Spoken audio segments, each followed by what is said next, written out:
Have you ever stopped to wonder why doing good deeds sometimes brings us more genuine joy than it brings to the people we are helping? We live in a world that constantly preaches every person for themselves. But what if I told you that this philosophy is the single greatest delusion standing between you and true happiness? What if the most effective way to truly take care of yourself is to genuinely take care of others? This isn't just a pretty quote from social media. It is a fundamental principle woven into the fabric of one of history's most influential philosophies, Stoicism. Today, we are going to unlock the ancient Stoic secret regarding justice. You'll discover why helping others is ultimately the most rational and even the most profitable way to help yourself. Prepare yourself, because this idea has the power to completely shatter your current understanding of egoism and altruism. Before we dive into the depths of this concept, let's paint a clearer picture. What exactly is Stoicism? It is not about having a stone face or suppressing your emotions, as many commonly believe. Stoicism is a practical philosophy that originated in Athens more than 2,300 years ago. Its primary goal is to help individuals achieve eudaimonia, that is, a meaningful, flourishing, and happy life, regardless of external circumstances. The greatest minds embraced it, including Emperor Marcus Aurelius, the playwright and imperial advisor Seneca, and the former slave Epictetus. They sought answers to the eternal questions: how should we live? How do we remain calm amid chaos? And what does it truly mean to be a good person? And at the heart of their answers always lay one of the four cardinal virtues: justice. But for the Stoics, justice was far broader than mere compliance with the law. It represented a profound understanding of our interconnectedness with all of humanity. Let's begin at the very foundation, with the core idea that underpins all of Stoic ethics. This is the Greek word Oikeiosis. While it sounds complicated, its essence is incredibly simple and intuitive. Imagine a newborn baby. Their first and most crucial instinct is self-preservation. They prioritize themselves, their body. This forms their initial, smallest circle of concern. Over time, this circle naturally expands. The child begins to recognize and love their parents, siblings, and relatives. Their sense of belonging now encompasses their immediate family. This circle continues to grow, eventually embracing friends, neighbors, and fellow citizens. The Stoics believed that the ultimate goal of a wise person is to expand this circle until it embraces all of humanity. We must stop seeing others as strangers and begin viewing every individual as part of one large, interconnected family. This precisely is Oikeiosis, the continuous process of appropriation, of recognizing others as fundamentally ours. Crucially, this is not a sentimental or soft idea. It is the logical conclusion of rational thought.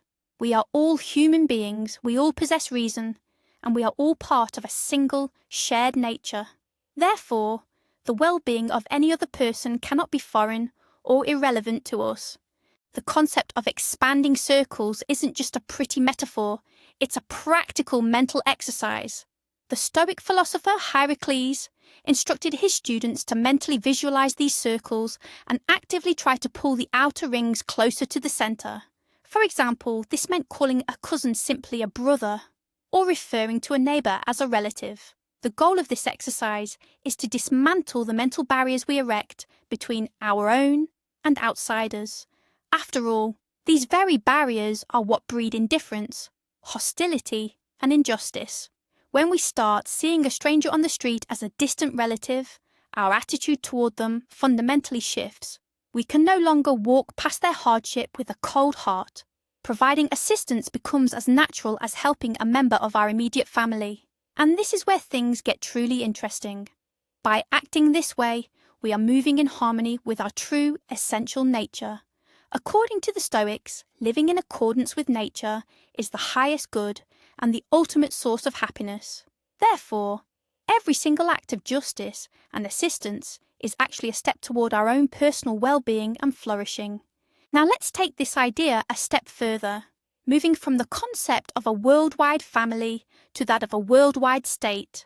The Stoics were the first in Western philosophy to introduce the term cosmopolis, which literally translates to city cosmos. They argued that we are citizens not just of our own city or country, but of one enormous state, the entire world. Our common law, they believed, is the universal reason, or logos, which permeates all existence.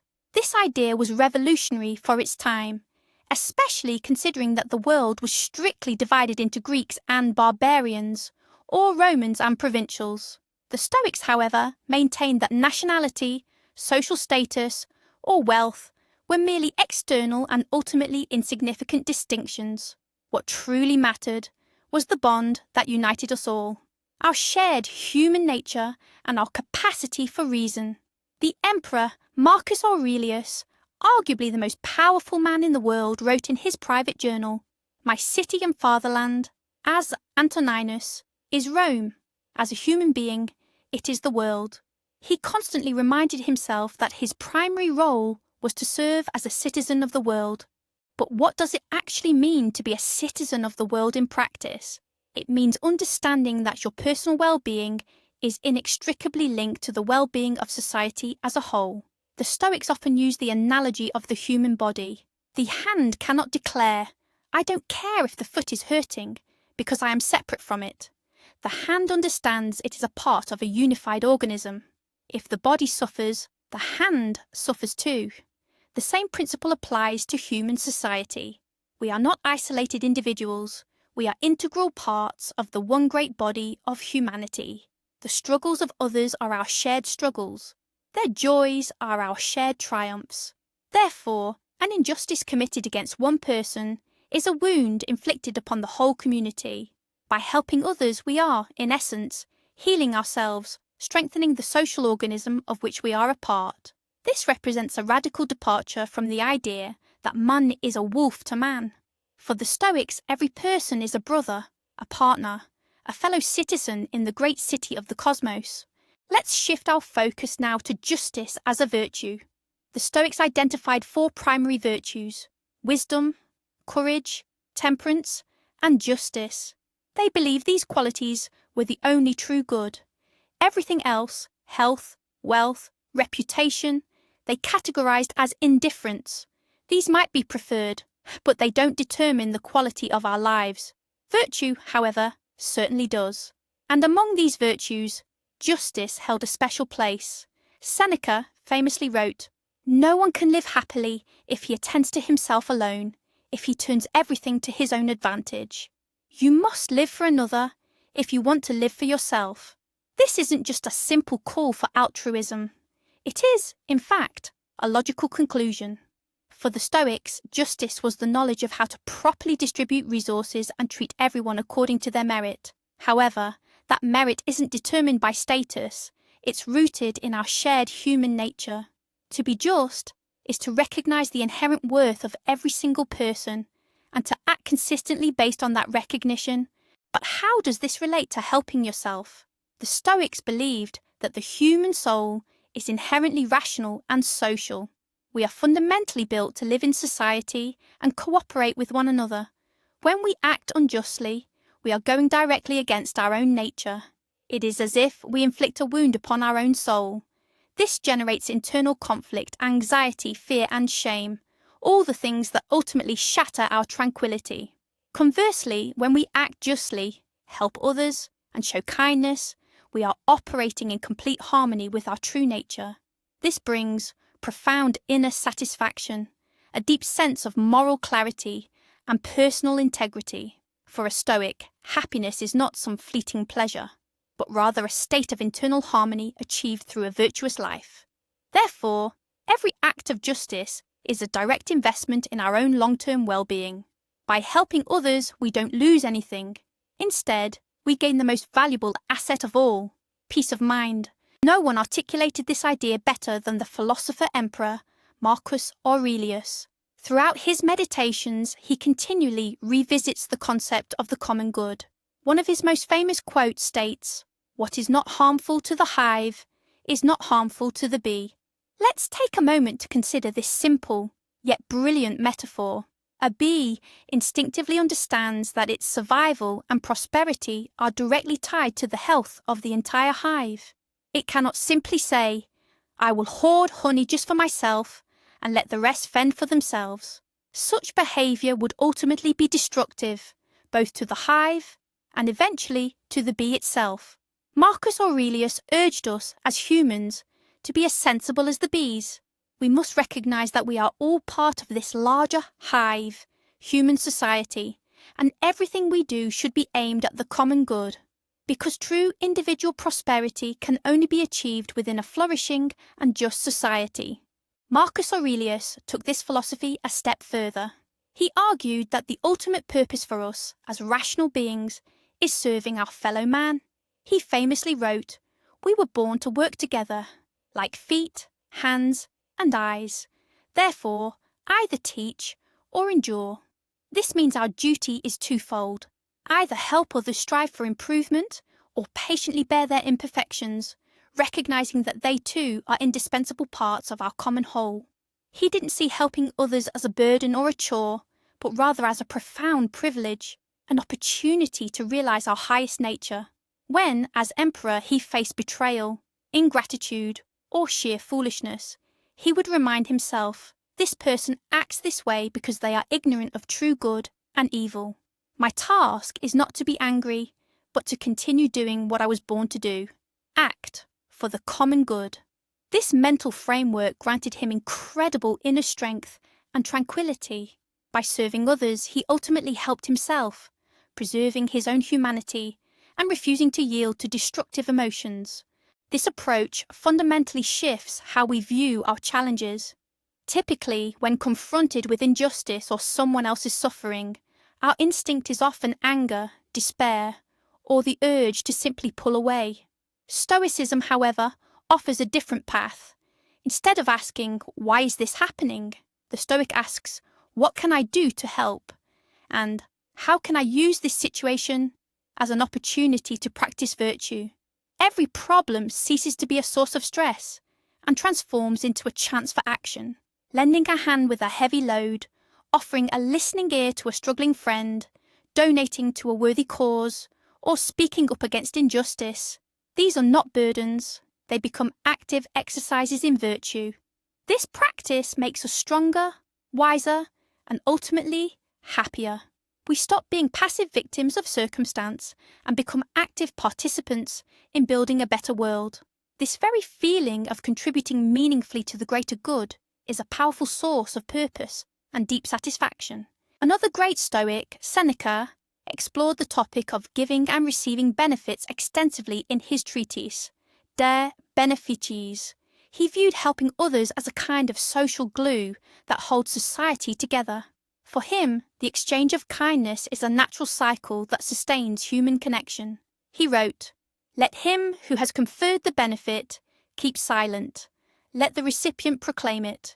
Seneca emphasized that true generosity seeks neither reward nor recognition. It is performed purely for the sake of the action itself, and this is where its greatest inherent value lies for the giver. When we do something good without expecting gratitude in return, we affirm our independence from external evaluation. Our satisfaction comes not from the praise of others, but from the realization that we acted correctly, in alignment with our rational and social nature. This commitment strengthens our character and makes us far less vulnerable to disappointment. Seneca also puts forward an intriguing case for why helping others is inherently beneficial to us. He argues that by offering assistance, we build a potent network of goodwill around ourselves. You help today, and tomorrow, someone might return the favour.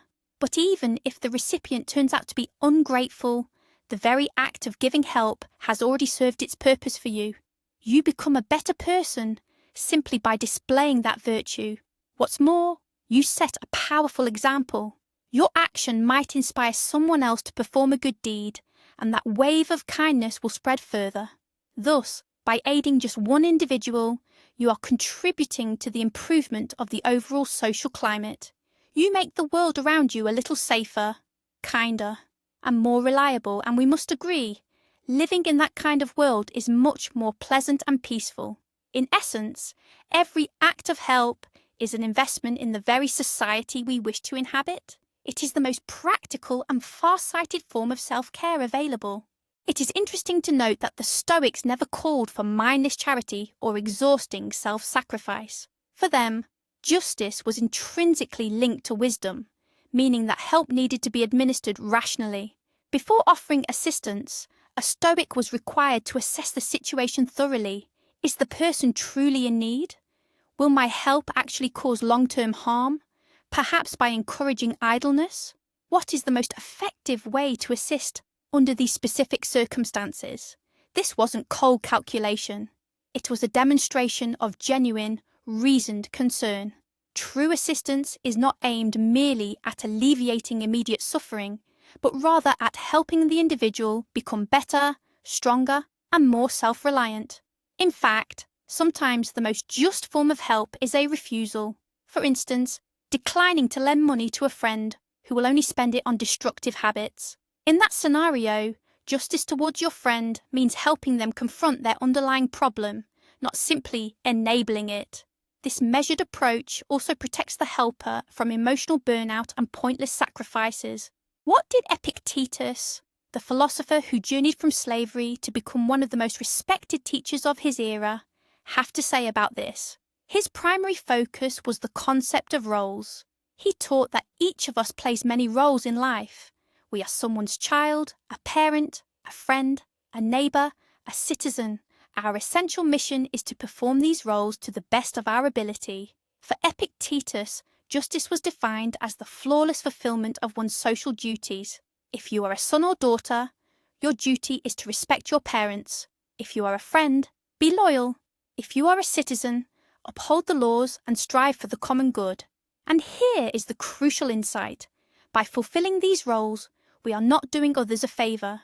We are, in fact, realising ourselves. When we act like a good friend, we aren't just helping someone, we are actively becoming a good friend. This transformation is integral to a virtuous and happy life. Injustice, betrayal, and the neglect of one's duty are, first and foremost, a betrayal of the self, a rejection of our own highest potential. By assisting others within the framework of our assigned roles, we ultimately build our own integral and worthy character. Let's break this down with a simple, relatable example. Imagine a friend asks you to help them move house. You have a choice. You can find an excuse and back out, or you can agree and lend a hand. From Epictetus's perspective, by helping your friend, you are actively fulfilling the role of a friend. This action is aligned with nature. While you might get physically exhausted in the process, you gain deep moral satisfaction. You solidify the friendship. You affirm your identity as a reliable person, and this brings genuine inner tranquility. Now imagine you lied and refused to help. Maybe you saved yourself a few hours, but at what cost? You will likely feel a sharp pang of guilt. You weakened the bond of trust, and you acted directly contrary to your defined role. This internal dissonance, according to the Stoics, is the true source of unhappiness. Therefore, helping a friend in this scenario isn't a sacrifice. It's a deliberate choice for self-integrity and spiritual harmony. It is the most direct path to self-respect. This brings us to the most paradoxical yet powerful insight into justice offered by Stoic philosophy. We can call this rational self-interest, or perhaps altruism for one's own sake. The Stoics maintain that the ultimate goal for every person is achieving eudaimonia, the state of human flourishing, a deeply meaningful and prosperous life. And they logically argued that the only path to this goal is through virtue. Since humanity is fundamentally social, a virtuous life is impossible without justice and a commitment to the common good. Therefore, the most effective, most direct, and essentially the only way to achieve personal happiness is to help others and act justly. Any attempt to build your happiness upon the misfortune of others through indifference or sheer selfishness is doomed to fail. It contradicts our fundamental nature and inevitably leads to internal conflict or deep discord. Thus, caring for others is not the opposite of self-care. It is, in fact, its highest and most prudent form. Let's start by addressing a widespread myth. We often hear that Stoics preach being emotionless and suppressing all feeling. That is fundamentally inaccurate. Their aim was not suppression, but analysis.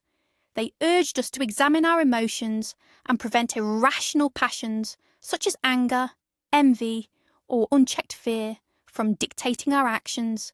In fact, Stoics deeply valued positive, pro-social emotions. Things like love for humanity, compassion, and benevolence were seen as the natural expression of our rational nature. Seneca famously wrote, "Wherever there is a human being, there is an opportunity for kindness."